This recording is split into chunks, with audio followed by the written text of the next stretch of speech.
बदलत्या हवामानाचा अंदाज घेऊन आणि नवनवीन तंत्रज्ञानाचा वापर शेतीमध्ये करण्याची गरज आहे, असं प्रतिपादन वसंतदादा शुगर इन्स्टिट्यूटचे संशोधक सुरेश माने पाटील यांनी केलं.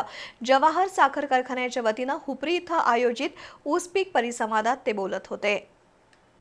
कल्लापाण्णा आवाडे जवाहर शेतकरी सहकारी साखर कारखान्याच्या वतीनं हुपरी इथं ऊस पीक परिसंवाद कार्यशाळा घेण्यात आली. कार्यक्रमाच्या अध्यक्षस्थानी माजी खासदार कल्लापाण्णा आवाडे होते, तर माजी मंत्री प्रकाश आवाडे, जिल्हा परिषद सदस्या सानिका आवाडे यड्रावकर यांची प्रमुख उपस्थिती होती.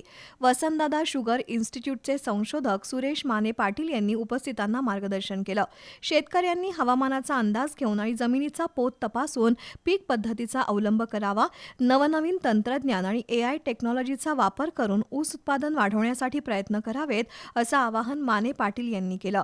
जवाहर साखर कारखान्याच्या वतीनं ऊस उत्पादकांच्या विविध योजना हाती घेतल्याचं माजी मंत्री प्रकाश आवाडे यांनी सांगितलं. यावेळी जवाहर साखर कारखान्याचे व्हाईस चेअरमन बाबासाहेब चौगुले, केन कमिटीचे चेअरमन दादासाहेब सांगावे, संचालक सूरज बेडगे, किरण कांबळे, सुभाष गोटखिंडे यांच्यासह संचालक आणि शेतकरी उपस्थित होते.